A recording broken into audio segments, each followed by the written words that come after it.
দেখছেন এই মুহূর্তের আবহাওয়ার খবর। আজ ৮ই সেপ্টেম্বর সোমবার। রাজ্য জুড়ে প্রবল বৃষ্টির সতর্কবার্তা জারি করল আলিপুর আবহাওয়া দপ্তর। উত্তরবঙ্গের পাশাপাশি দক্ষিণবঙ্গেও বিক্ষিপ্তভাবে ঝড় বৃষ্টি চলার সম্ভাবনা রয়েছে। আগামী ২৪ থেকে ৪৮ ঘন্টার মধ্যে বিক্ষিপ্ত ঝড় বৃষ্টি চলবে। উত্তরবঙ্গতেও ঝড় বৃষ্টি চলছে। বিভিন্ন জেলাগুলোতে বজ্রবিদ্যুৎ সহ ভারী থেকে অতি ভারী বৃষ্টির সতর্কবার্তা রয়েছে। তো বন্ধুরা, আজকে দেখব কোন কোন অঞ্চলে ভারী থেকে অতি ভারী বৃষ্টির সম্ভাবনা রয়েছে, কোথায় কোথায় আবারও প্লাবনের সম্ভাবনা রয়েছে এবং কোন কোন অঞ্চলে ভারী বজ্রপাতের সম্ভাবনা রয়েছে। সবকিছু প্রতিবেদনে থাকবে। আপনারা ধৈর্য সহকারে ভিডিওটাকে দেখুন। আর যারা যারা চ্যানেলটিকে সাবস্ক্রাইব করে রাখেননি, অবশ্যই চ্যানেলটিকে সাবস্ক্রাইব করে প্রতিনিয়ত সঠিক আবহাওয়ার আপডেট দেখার চেষ্টা করবেন। তো সুপ্রিয় বন্ধুরা, আমরা প্রথমত আপনাদের কাছে তুলে ধরবো আমাদের ভারতবর্ষের স্যাটেলাইট বা উপগ্রহ চিত্র। সেখান থেকে আবহাওয়ার পরিস্থিতি আমরা জানতে পারবো। তো বন্ধুরা, সরাসরি আমরা চলে আসি স্যাটেলাইট চিত্রতে। এখান থেকে আমরা বুঝতে পারি যে কোন কোন অঞ্চলে বৃষ্টিপাত হচ্ছে, কোন কোন অঞ্চলে মেঘলা রয়েছে। আমরা দেখতে পাচ্ছি উত্তরের দিকে বৃষ্টিপাত হচ্ছে শিলিগুড়ি, তারপরে হচ্ছে এদিকে আমরা বৃষ্টিপাত পাচ্ছি। এখানে বৃষ্টিপাত হচ্ছে সোনাপুরে, বৃষ্টিপাত হচ্ছে চোপড়ার দিকে, বৃষ্টিপাত হচ্ছে ঠাকুরগঞ্জের দিকে, বৃষ্টিপাত হচ্ছে চোপড়া ইসলামপুরের দিকে মেঘলা আকাশ, দেবীগঞ্জ, টিমলা, তারপরে বেলাগঞ্জ, করণদিঘি, এই সমস্ত অঞ্চলে রায়গঞ্জ পর্যন্ত মেঘলা আকাশ রয়েছে। তারপরে দক্ষিণবঙ্গে পরিষ্কার আকাশ, আর নদিয়া ডিস্ট্রিক্টে মেঘলা আকাশ রয়েছে। দক্ষিণবঙ্গে পরিস্থিতি কি থাকবে? আগামী ২৪ ঘন্টায় কিছু অঞ্চলে বিক্ষিপ্তভাবে বৃষ্টির সম্ভাবনা রয়েছে এবং সমস্ত অঞ্চলে গুমোট ভাব থাকবে। গরমের যে উষ্ণতা সেটাও লক্ষ্য করা যাবে। এদিকে আমরা মুজাফফরপুরে বৃষ্টি পাচ্ছি। বৃষ্টিটা এদিকে দেখুন, এই যে আমরা সাইক্লোনিক একটা সার্কুলেশন পাচ্ছি, যে গভীর নিম্নচাপ, এই গভীর নিম্নচাপের প্রভাবে বিপর্যস্ত হচ্ছে উদয়পুর, আহমেদাবাদ, জামনগর, যোধপুর, দেওয়া, এ সমস্ত অঞ্চলে ব্যাপকভাবে বৃষ্টিপাত লক্ষ্য করতে পারছি। গোটা ভারতবর্ষ জুড়েই বৃষ্টিপাত লক্ষ্য করা যাচ্ছে। শুধু ভারতবর্ষই নয়, চীন বলুন, জাপান বলুন, মায়ানমার বলুন, বিভিন্ন দেশগুলোতে চলছে প্রবল বর্ষা। কারণ পৃথিবীর উষ্ণতা বাড়ছে। এর প্রভাবে পৃথিবীতে জলীয় বাষ্পর পরিমাণ আরও বাড়বে। আরও বিপদের সংকেত থাকছে আগামী ৫ বছর। আগামী ৫ বছরে আরও এই ফ্লাডিং এর সম্ভাবনা বাড়ছে বন্ধুরা। প্রশান্ত মহাসাগরে সৃষ্টি হয়েছে আরেকটি ঘূর্ণবর্ত। দেখুন, এতগুলো ঘূর্ণবর্ত, ঘূর্ণিঝড় একই স্থানে তৈরি হওয়া একটা খুব বিপজ্জনক ব্যাপার। এই যে ঘূর্ণবর্ত বা ঘূর্ণিঝড় আস্তে আস্তে ভিয়েতনাম, মায়ানমার, বাংলাদেশ ক্রস করে আমাদের ভারতবর্ষে প্রবেশ করলে তখনও কিন্তু এই ঘূর্ণিঝড়ের প্রভাবে আমাদের ভারতবর্ষের বেশ কিছু অঞ্চলে উত্তর এবং দক্ষিণবঙ্গের থেকে শুরু করে বাংলাদেশের ময়মনসিংহ, সিলেট, শিলচর, আমাদের আসাম, গুয়াহাটি, ইম্ফল হয়ে আমাদের উত্তরবঙ্গে প্রবেশ করবে। আগামী কিছু ঘন্টার মধ্যে উত্তরবঙ্গেতে বৃষ্টিপাতটা, শিলিগুড়ি আমরা দেখতে পাচ্ছি বৃষ্টিপাত, ভালো একটা বৃষ্টিপাত হচ্ছে। আস্তে আস্তে বৃষ্টিপাতটা নিচের দিকে নামার সম্ভাবনা রয়েছে। আর শিলিগুড়ি, সোনাপুর, চোপড়ার দিকে আমরা লক্ষ্য করতে পারছি বৃষ্টিপাত। রাজগঞ্জ, আরশিদোবা, সোনাপুর, ঠাকুরগঞ্জ, এ সমস্ত অঞ্চল বৃষ্টিপাত থাকছে বন্ধুরা। মেঘলা আকাশ থাকছে উত্তরবঙ্গের জেলাগুলোতে। এবার যদি একটু রেডারে যাই, তাহলে আমরা বুঝতে পারবো কোন কোন অঞ্চলে বৃষ্টিপাত হচ্ছে। বৃষ্টিপাতটা আমরা মূলত পানশিদোবা, শিলিগুড়ি অঞ্চলের মধ্যে পাচ্ছি, সোনাপুরের কাছাকাছি পাচ্ছি, বাগডোগরা কাছাকাছি আমরা বৃষ্টিপাত লক্ষ্য করতে পারছি। আস্তে আস্তে কি নিচের দিকে নামবে সে বৃষ্টিপাত, সেরকম সম্ভাবনা অতটা নেই, কিন্তু বৃষ্টিপাত আসতে পারে বন্ধুরা, এটা আমরা লক্ষ্য করতে পারছি। এদিকে মধুবনের দিকেও বৃষ্টিপাত হচ্ছে। আমরা বৃষ্টিপাত মোটামুটি উত্তরবঙ্গের দিকে থাকছে। এবার বজ্রপাতের দিকটা দেখব যে বৃষ্টিপাতটা কোন কোন অঞ্চলে হচ্ছে। মোটামুটি আমরা যদি এই অঞ্চলে দেখি, মানে এদিকে শিলিগুড়ি, পানশিদোয়া, কোচবিহার, রংপুর, তারপরে সিরাজগঞ্জ, কাপাসিয়া, ঢাকা, আগরতলা, তারপরে ঠাকুরগাঁও, কোচবিহারের দিকে বৃষ্টিপাত হচ্ছে। সোমবার, মঙ্গলবারও আমরা বৃষ্টিপাত পাচ্ছি উত্তর দিনাজপুরে। আর দক্ষিণবঙ্গ তখনও একটু পরিষ্কার থাকবে, আর গুমোট ভাব লক্ষ্য করা যাবে। একটা নিম্নচাপ তৈরি হবে মঙ্গলবার, সেটা হচ্ছে মালদার উপর দিয়ে থাকবে। আর এর প্রভাবে আমরা দেখতে পাচ্ছি ৯ তারিখ, ১০ তারিখ পর্যন্ত বৃষ্টিপাত থাকছে। ১০ তারিখে দক্ষিণবঙ্গে একটু বৃষ্টিপাতের সম্ভাবনা রয়েছে মাঝারি টাইপের। ১০ তারিখ বুধবারেও একটা পরিবর্তন থাকছে মালদাতে এবং মুর্শিদাবাদে। ১১ তারিখে একটু বৃষ্টিপাত থাকবে।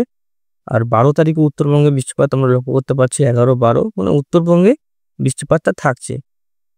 ভারী থেকে অতি ভারী বৃষ্টিপাত আমরা লক্ষ্য করতে পারছি উত্তরবঙ্গের জেলাগুলোতে। শুক্রবার থেকে আবহাওয়ার পরিবর্তন দক্ষিণবঙ্গের জেলাগুলোতে, কলকাতা সমেত দক্ষিণবঙ্গে পুরুলিয়া, বাঁকুড়া, বীরভূম, পশ্চিমে যে জেলাগুলো রয়েছে সেখানে আমরা ভারী বজ্রপাত হিসেবে বৃষ্টিপাত লক্ষ্য করতে পারবো। বজ্রপাত থেকে নিরাপদ থাকবেন। আর সেপ্টেম্বরে কিন্তু ব্যাপক বজ্রপাত আমরা লক্ষ্য করতে পারবো।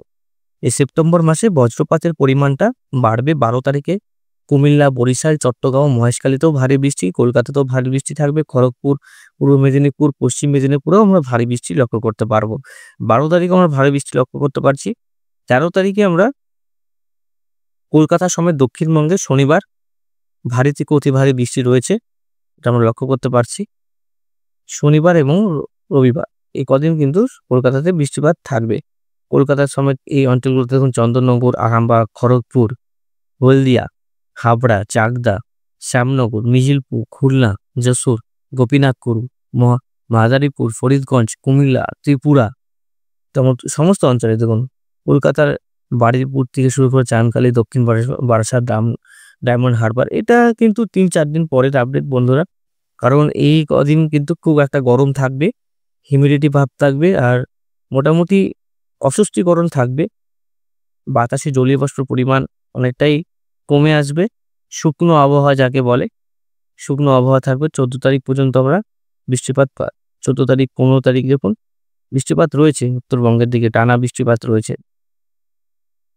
এদিকে মোটামুটি দেখতে পাচ্ছি বৃষ্টিপাতের পরিমাণটা উত্তরবঙ্গে ভালোই। 15 তারিখ, 16 তারিখ, 18, 19, 20 এই কদিন কিন্তু বৃষ্টিপাত আমরা লক্ষ্য করতে পারছি। 21, 22 তারিখে আবার বৃষ্টিপাত রয়েছে। 25 তারিখ নাগাদ বৃষ্টিপাতটা একটু হালকা হয়ে যাবে, যেটা আশা করছি। কিন্তু পরবর্তী সময় একটা ঘূর্ণিঝড় আসছে, এর প্রভাবে কিন্তু 26, 27, 28 তারিখে আবারও কিন্তু বৃষ্টিপাতের সম্ভাবনা থাকছে। এখন দেখা যাক কি হয়। অনেক দিনের পরের আপডেট বলছি আপনাদেরকে, অতটা মিলবে না। আর যেটা বৃষ্টির পরিমাপটা সেটা দেখিয়ে দেবো। তার আগে বজ্রঝড় বৃষ্টিটা আমরা দেখে নিয়েছি কোন কোন অঞ্চলে বজ্রঝড় বৃষ্টি রয়েছে। সোমবার থেকে পরিবর্তন দেখুন, উত্তরবঙ্গে বজ্রপাত রয়েছে, মেরুরের থান্ডারস্টর্ম 40 থেকে 30 কিলোমিটার প্রতি ঘন্টায় গাস্টি উইন্ড থাকবে উত্তরবঙ্গে। 11 তারিখ, 12 তারিখ আমরা লক্ষ্য করতে পারছি গোটা রাজ্যেতেই আমরা বজ্রপাত পাচ্ছি। উত্তরবঙ্গে বজ্রপাতের পরিমাণটা বেশি। 22 তারিখের পর থেকে দক্ষিণবঙ্গে বাড়বে। 12 তারিখের পর থেকে দক্ষিণবঙ্গে বৃষ্টির সম্ভাবনা রয়েছে। তাছাড়া তার আগে বৃষ্টির সম্ভাবনা একদমই নেই বললেই চলে। শুকনো আবহাওয়া থাকার সম্ভাবনা সব থেকে বেশি। আমাদের ভারতবর্ষে কিন্তু এখনো কমলা এবং হলুদ সতর্কবার্তা জারি রয়েছে। আমরা দেখতে পাচ্ছি এই বজ্রপাত থেকে আমাদেরকে নিরাপদ জায়গায় থাকতে হবে। এই সেপ্টেম্বরে আমরা দেখতে পাচ্ছি ভারী বজ্রপাত গোটা এশিয়াতে আমরা দেখতে পাচ্ছি, এশিয়ার দেশগুলোতে আমরা দেখতে পাচ্ছি বজ্রপাত। চলুন কোন কোন অঞ্চলে আমার লাল এবং হলুদ সতর্কবার্তা জারি করেছে আবহাওয়া দপ্তর সেটা আমরা দেখব। দেখুন, যেটা হচ্ছে নিম্নচাপ অতি ভারী বৃষ্টি হচ্ছে গুজরাট, তারপরে হচ্ছে জেসলমের, যোধপুর, পেলি, উদয়পুর, তারপরে দুঙ্গারপুর, আহমেদাবাদ, থানে, তারপরে হচ্ছে এদিকে হচ্ছে জামনগর, দ্বারকা, তারপরে এদিকে মুম্বাই, রত্নাগিরি, এদিকে হচ্ছে জব্বলপুর। এইসব অঞ্চলে দেখুন প্রচুর 1 মাস থেকে দেখে যাচ্ছে এখানে কিন্তু বৃষ্টি প্রবল হচ্ছে। এদিকে হচ্ছে উত্তরকাশী, চণ্ডীগড়ের দিকে পরিষ্কার, মোটামুটি হলুদ সতর্কবার্তা রয়েছে। এদিকে কিছু কিছু অঞ্চলে আমরা হলুদ সতর্কবার্তা দেখতে পাচ্ছি গোটা উত্তর দিনাজপুর, শিলিগুড়ি, কোচবিহার, জলপাইগুড়ি এই সমস্ত অঞ্চলে আগামী 2 থেকে 3 ঘন্টার মধ্যে বজ্র বিদ্যুৎ সহ বৃষ্টির সম্ভাবনা রয়েছে। এদিকে মোটামুটি মেজরিটি থান্ডারস্টর্ম সারফেস উইন্ড থাকবে বলে কমলা সতর্কবার্তা। এদিকে হচ্ছে আমরা দেখতে পাচ্ছি ভালোই। আর এদিকে এই সতর্কবার্তাটা দেখে নিই, মেজরিটি থান্ডারস্টর্ম থাকার সম্ভাবনা রয়েছে। লাইটেনিং 7টা থেকে 10টার মধ্যে হবে, সেটা হচ্ছে দার্জিলিং, কালিম্পং, আলিপুরদুয়ার ডিস্ট্রিক্ট এবং নর্থ দিনাজপুর। ঠিক আছে, আগামী 2 থেকে 3 ঘন্টার মধ্যে এই বৃষ্টিপাতটা হতে পারে, সম্ভাবনা রয়েছে। সব থেকে বেশি সম্ভাবনা রয়েছে শিলিগুড়ি, জলপাইগুড়ি, কোচবিহার, আলিপুরদুয়ারের কাছাকাছি। উত্তর দিনাজপুরের সম্ভাবনাটা অনেকটাই কম, পরবর্তী সময় হতে পারে। কিন্তু আমরা দেখতে পাচ্ছি সুরাট, নাসিক থেকে শুরু করে সমস্ত অঞ্চলে বন্যার পরিস্থিতিটা ঠিক হবে, যেটা আমরা লক্ষ্য করতে পারছি। মোটামুটি আস্তে আস্তে কিন্তু এটা সোমবার আজকে পর্যন্ত দুর্যোগ থাকবে, কাল থেকে কিন্তু দুর্যোগ কেটে যাবে। দুর্যোগটা পুরোপুরি পাকিস্তানে শিফট করবে। এবার মোটামুটি মঙ্গলবার, বুধবার, বৃহস্পতিবারের কোনো সেরকম কোনো ভারী বৃষ্টি থাকবে না। এর প্রভাবে কিন্তু মানে ভারতবর্ষে যেখানে বন্যা কবলিত অঞ্চল, আমাদের এই পশ্চিমের যে শহরগুলি রাজ্যগুলি রয়েছে সেখানে কিন্তু বন্যার স্বাভাবিক একটু উন্নতি পাওয়া যাবে। আর সেভাবে কোনো শক্তিশালী আর ঘূর্ণিঝড় তো আসছে না। যা বৃষ্টি হবে উত্তরবঙ্গে আর মধ্যপ্রদেশ, নাসিক, মুম্বাই, কলকাতা এই নিচের দিকে হবে, উপর দিকে সম্ভাবনা খুবই কম। মানে পাঞ্জাবের যে বন্যার পরিস্থিতি সেটা একটু স্বাভাবিকের দিকেই থাকবে। গুজরাট, তারপরে আহমেদাবাদ, জামনগর, দুয়ারকা এই সমস্ত অঞ্চলে যে বৃষ্টিপাতটা হচ্ছে সেটা কিন্তু কমবে আস্তে, আস্তে। তারপরে ২০-২২ তারিখের পর থেকে একটু বৃষ্টিপাত হবে, কিন্তু সেরকম নয়। এবার চলুন বৃষ্টিপাতের পরিমাপটা দেখে নিই কোথায় কতটা বৃষ্টি হতে পারে। পরিষ্কার আপডেট আপনাদের কাছে তুলে ধরছি। দেখুন উত্তরবঙ্গের পরিস্থিতি, আমরা এই মাসে একটু বৃষ্টিটা বেশিই পাবে উত্তরবঙ্গবাসী। মোটামুটি ৩০০-৩৫০ মিলিমিটার। তাছাড়া বৃষ্টিপাত বেশি হবে হচ্ছে নাসিক, নাগপুর, রায়পুর, আহমেদাবাদ, গুজরাটের দিকে এই সমস্ত অঞ্চলে বৃষ্টি তো কমই থাকবে। আর মুম্বাইয়ের দিকেও বৃষ্টিপাতটা থাকবে। সমস্ত অঞ্চলে বৃষ্টিপাত লক্ষ্য করা যাবে বন্ধুরা। আমরা যদি দেখি এদিকে প্রায় ৪০০ মিলিমিটার, ৫০০ মিলিমিটারের কাছাকাছি বৃষ্টি উত্তরবঙ্গে রয়েছে বন্ধুরা। উত্তরবঙ্গে এই মাসে ব্যাপকভাবে বৃষ্টি থাকবে। আর পুজোর সময় উত্তরবঙ্গে বৃষ্টিটা একটু কমার সম্ভাবনা রয়েছে। এখনো বলা যাচ্ছে না, কিন্তু ২০ তারিখ থেকে ২২ তারিখ পর্যন্ত তো প্রবল বৃষ্টি রয়েছে উত্তরবঙ্গের জেলাগুলোতে। হায়দ্রাবাদে দেখুন প্রায় ১৭৭ মিলিমিটার, বেঙ্গালুরুতে দেখুন ৮৮ মিলিমিটার। এদিকে আমরা ডুবরিগড়ে চলে যাই, ডুবরিগড়ের দিকে প্রায় ৩০০-৩৫০ মিলিমিটার। আর এদিকে আমাদের আলিপুরদুয়ার, কোচবিহার, বাংলাদেশ উত্তর, আর এদিকে সিলেট, শিলচর, এদিকে ময়মনসিংহ ৪১৮, এদিকে ৪০০, মোটামুটি ৪০০-৪৫০ মিলিমিটার বৃষ্টি আমরা লক্ষ্য করতে পারছি আজকের আপডেটে।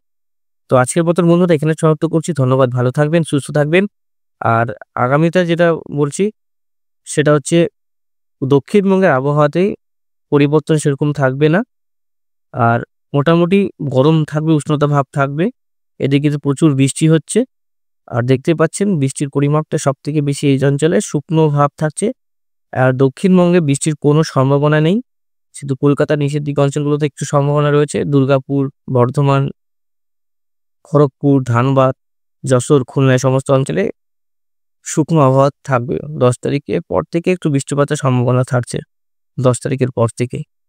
১১ তারিখ, ১২ তারিখেও কিন্তু ৮ এবং ৯ তারিখে খুব গরম থাকবে বন্ধুরা, মালদা পর্যন্ত। তারপরে আবহাওয়া একটু নরমালের দিকে আসবে শুক্রবার।